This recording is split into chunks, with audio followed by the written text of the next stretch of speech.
All right, guys, so we're back in my garage, and today we have two different topics that we're going to be talking about for this week's B58 Digest.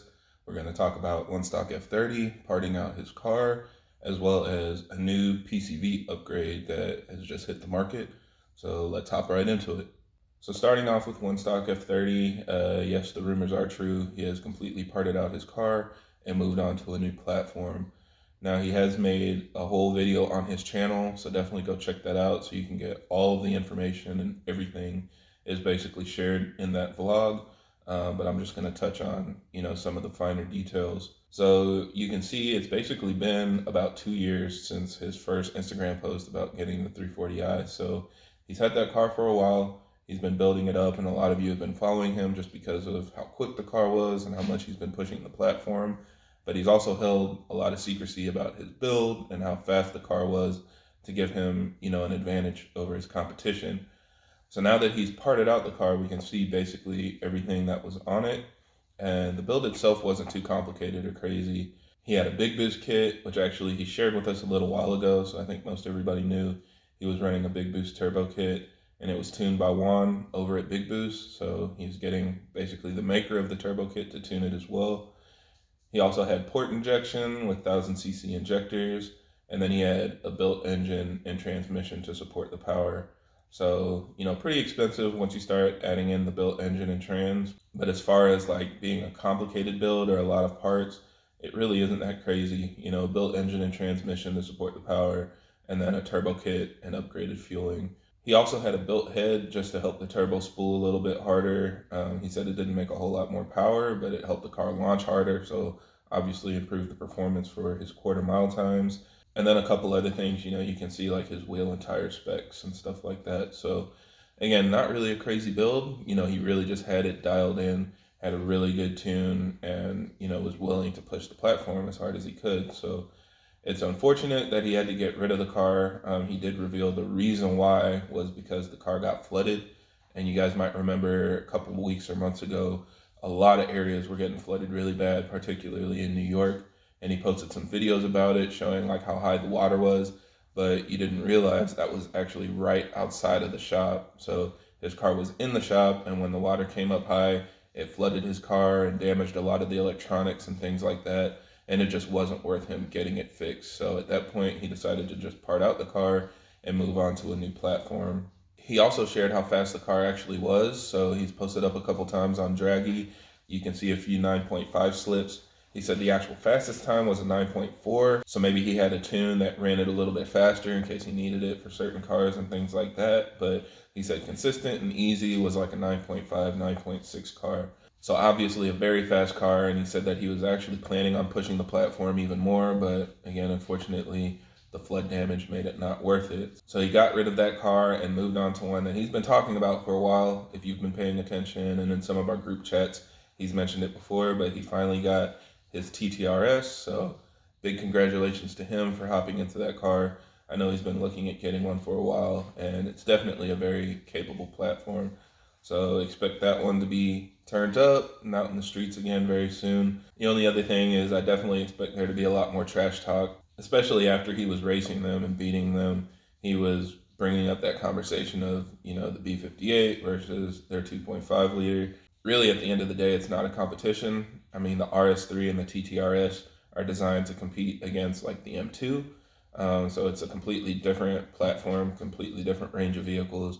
I think the actual owners know that, a 340i is designed to compete against an S3, and the RS3 and TTRS are more of like an M2 competitor. But either way, expect the trash talk to be at an all-time high. Don't take it to heart. It's just a part of the game. But he's definitely going to do a lot with that platform. So looking forward to see how fast he makes it. And again, if you're curious about more information, check out his video. He has all of the details in there. So you can watch that and see all the information about his new car, where he got it from, how fast he plans on making it, and all of that. Now, the next thing we want to talk about, and something I'm really excited to share, is we have a new PCV upgrade available. So Ross Racing Performance has designed a couple things in the past. They had like PCV replacement caps and stuff that you could do just to replace a torn PCV. But now he's actually released an upgrade that completely deletes the PCV entirely. And this is something that I talked about in my PCV video that I made last year, just because most times you want to actually upgrade your PCV, you will delete it completely. And I have a lot of people asking me about catch can upgrades and things like that. And pretty much everything we have on the market, except for one option, keeps the stock PCV in place. So when you add a catch can, it doesn't fix the issue, it just kind of puts a band-aid on it. And this PCV delete kit will completely delete the PCV and go around it into a catch can. And that's the proper way to do it. If you look at any other platform, adding a PCV upgrade or adding a catch can should completely replace the PCV.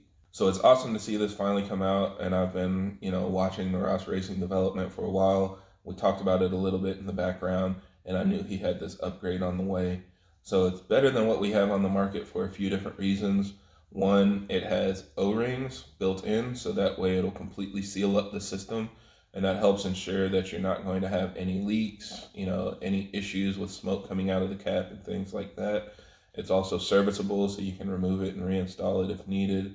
And then it also comes with a catch can. So again, the options that we have on the market right now require venting your gases underneath the car, and this makes it a little bit cleaner by routing it to a catch can. So he has a bunch of different options available. You can get the cap in a couple different configurations, depending on how many outlets you need or what kind of catch can you want to run it to.